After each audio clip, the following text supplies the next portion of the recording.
कक्षा 10 के हिंदी के पाठ्यक्रम में संस्कृत खंड बहुत महत्वपूर्ण होता है। संस्कृत खंड की तैयारी हमें पूरे मनोयोग से करनी चाहिए। जिस विद्यार्थी ने संस्कृत खंड के उत्तर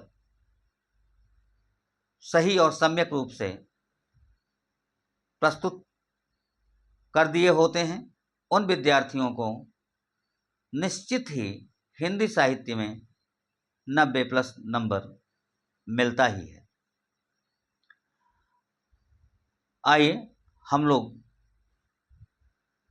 हिंदी के पाठ्यक्रम में संस्कृत खंड में दिए गए एक श्लोक पाठ जिसका नाम है अन्योक्ति विलास के श्लोकों का अनुवाद पढ़ें।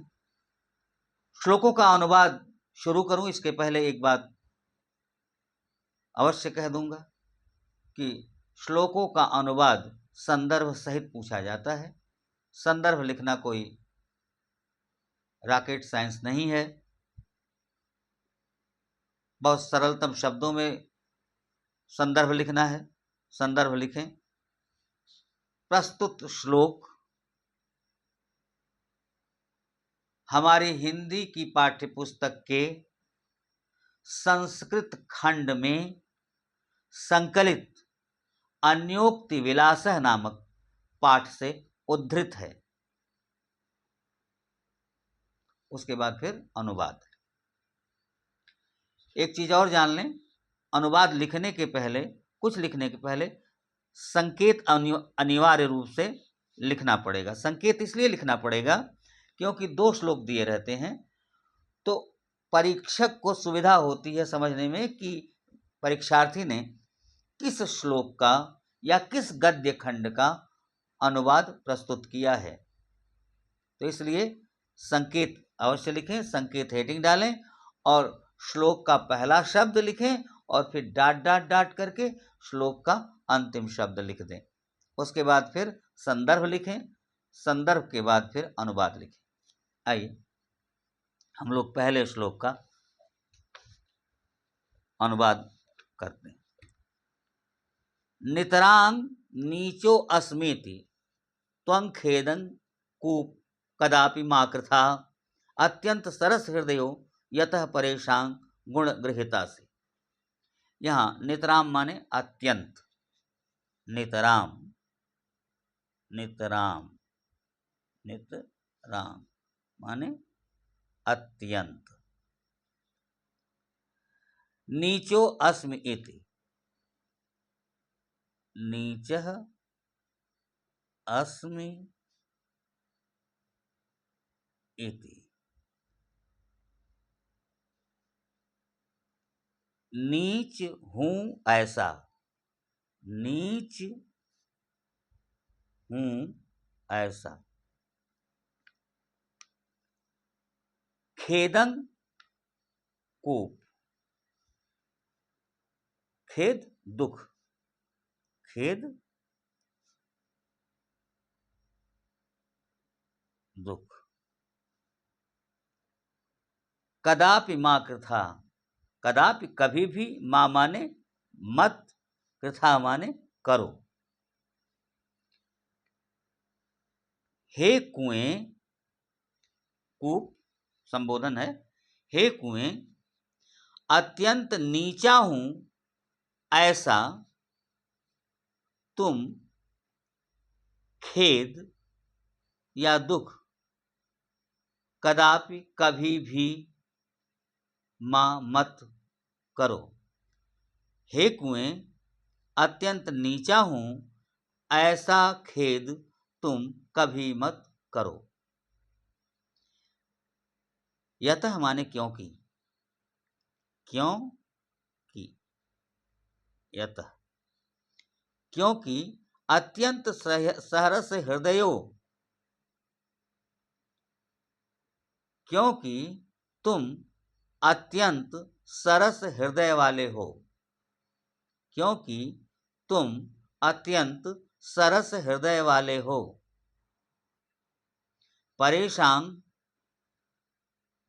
दूसरों के गुणों को ग्रहण करते हो, क्योंकि तुम अत्यंत सरस हृदय वाले हो और दूसरों के गुणों को ग्रहण करने वाले हो या करते हो। अत्यंत सरस हृदय हो क्योंकि तुम अत्यंत सरस हृदय हो तथा दूसरों के गुणों को ग्रहण करते हो। फिर से सुनिए। हे कुएं, अत्यंत नीचा हूं, ऐसा खेद तुम कभी मत करो, क्योंकि तुम सरस हृदय हो तथा दूसरों के गुणों को ग्रहण करते हो। दूसरा श्लोक है, नीर क्षीर विवेके हंसालस्यं त्वमेव तनुषे चेत। नीर क्षीर विवेके हंसालस्यं त्वमेव तनुषे चेत। नीर क्षीर विवेके, नीर क्षीर विवेक मतलब नीर माने पानी, क्षीर माने दूध। नीर माने पानी और क्षीर माने दूध। इस श्लोक की बुनियाद है एक लोक मान्यता। लोक मान्यता यह है कि हंस दूध और पानी को अलग कर देने का गुण रखता है। इसी लोक मान्यता को लेकर कवि ने इस श्लोक की रचना की है और उसमें इस श्लोक में यह बताना चाहा है कवि ने कि जो बुद्धिजीवी है, जो बुद्धिजीवी वर्ग हैं, जो विद्वान हैं, यदि वे ही अपने कर्तव्य का पालन नहीं करेंगे तो इस संसार में दूसरा कौन है जो अपने कुल की मर्यादा का पालन करेगा। आइए, नीर क्षीर विवेके हंसालस्यं त्वमेव तनुषे चेत। हे हंस, नीर क्षीर के विवेक में, पानी और दूध को अलग करने में, हे हंस, त्वमेव तुम ही यदि आलस्य करते हो। हे हंस, पानी और दूध को अलग करने के विवेक में तुम ही यदि आलस्य करते हो तो, आलस्य करोगे तो।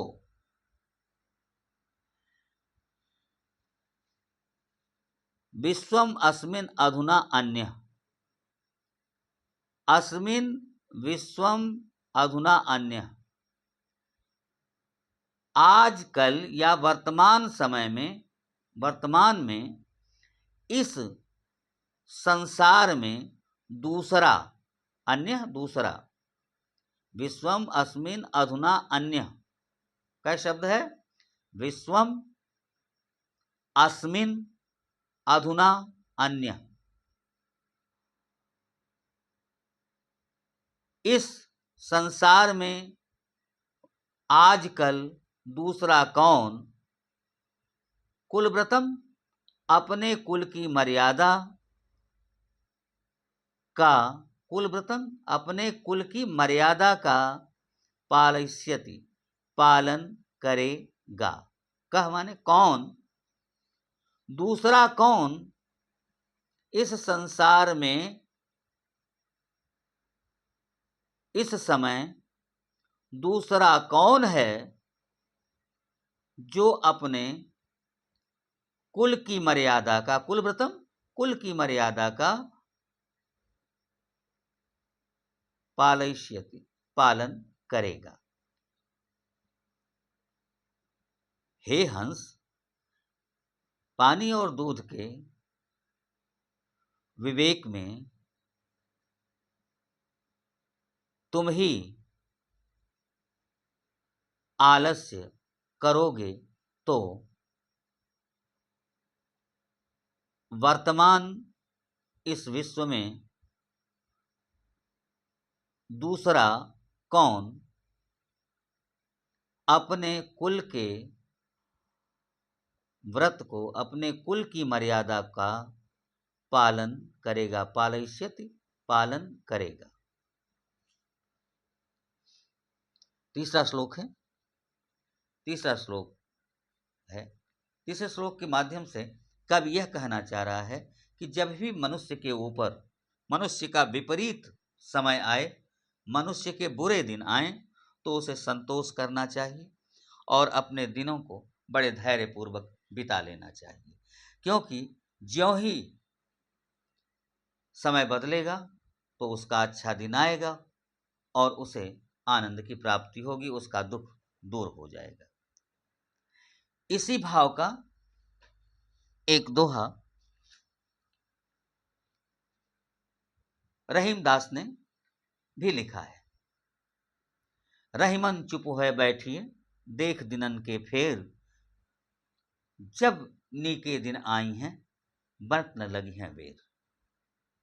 रहीमदास जी कह रहे हैं कि ऐ मनुष्य, अगर बुरे दिन आए हों तो दिन के इस बदलाव को देखकर चुपचाप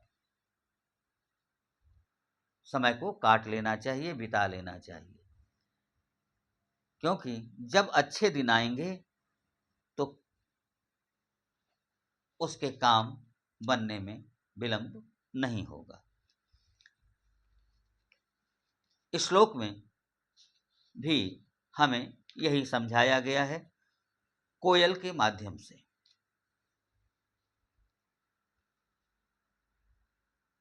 कोकिल यापय दिवसान तावद विरसान करील बिटपेसु, जावन मिलद अलिमालह को पिरसालह समुल्लसत। कवि कह रहा है कोयल से कि हे कोयल, यापय बिता लो। यापय माने व्यतीत कर लो, व्यतीत कर लो या बिता लो। दिवसान अपने समय को, अपने दिनों को हे कोयल तब तक काट लो, बिता लो। तावद तब तक, विरसान करील बिटपेसु, किस पर? विरसान, विरसान, वीरसान, वीरसान माने नीरस, नीरस, विरसान नीरस, करील बिटपेसु, करील के वृक्षों पर, करील के वृक्षों पर। कैसे करील के वृक्षों पर? नीरस करील के वृक्षों पर। हे कोयल,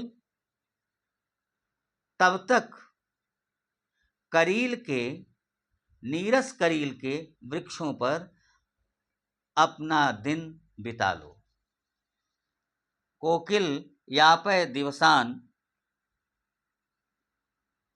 तावद विरसान करील बिटपेसु। हे कोयल, तब तक अपने दिन नीरस करील के वृक्षों पर बिता लो। जावन मिलद अलिमालह को पिरसालह समुल्लसति।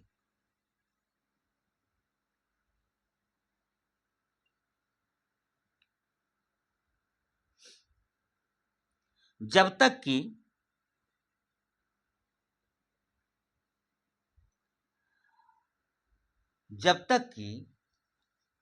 कोई रसाल, रसाल माने आम, रसाल का वृक्ष, यावन न मिलद अलिमालह कोपि रसालह समुल्लसत, जब तक कि तुम्हें भौरों से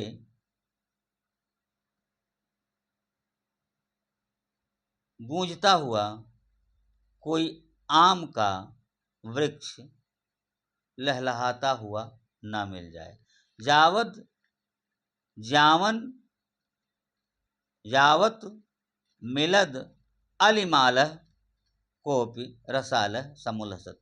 जावन ना मिलद, जब तक कि नहीं मिल जाता, अलिमालह भंवरों से लदा हुआ, कोपि कोई भी, रसाल आम का वृक्ष, समुल्लसत नहीं लहलहा जाता। जब तक कि कोई आम का वृक्ष भंवरे से सुसज्जित लहलहा नहीं जाता, उल्लसित नहीं हो जाता, तब तक हे कोयल अपने दिन को नीरस करील के वृक्षों पर बिता लो। कैसे सुने? कवि कह रहा है कि हे कोयल, तब तक अपने दिनों को नीरस करील के वृक्ष पर बिता लो, जब तक कि तुम्हें भंवरों से सुसज्जित कोई आम का वृक्ष लहलहाता हुआ नहीं मिल जाता। यह अन्योक्ति है। अन्योक्ति का सौंदर्य है। अन्योक्ति एक अलंकार है। अन्योक्ति एक कथन शैली है, कथन भंगिमा है, जिसके अंतर्गत व्यक्ति किसी तीसरे के लिए जो बात कहता है वह दूसरे से कहता है। यानी इसमें जिससे बात कही जाती है उसके अलावा एक तीसरा पक्ष होता है जिस पर वह बात साबित होती है या जिसके लिए वह कही जाती है।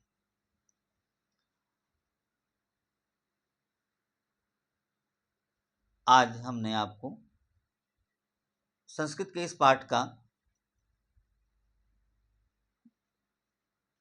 वाचन भी किया और साथ ही साथ इस पाठ के 3 श्लोकों का अनुवाद बताया। अनुवाद कैसे लिखा जाएगा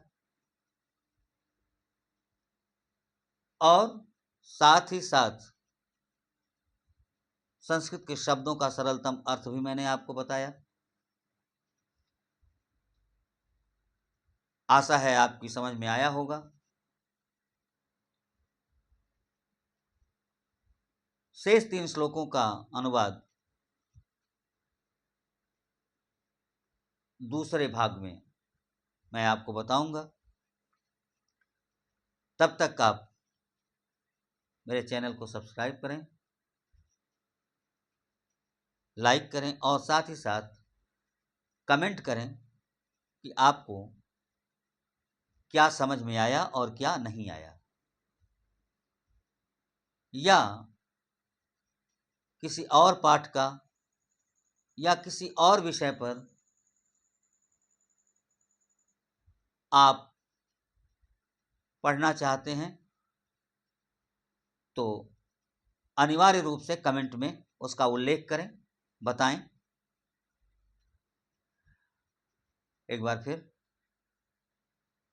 मेरे चैनल को सब्सक्राइब करें, वीडियो को लाइक करें और अपने मित्रों के साथ इसे शेयर करें और साथ ही साथ कमेंट भी करें। धन्यवाद।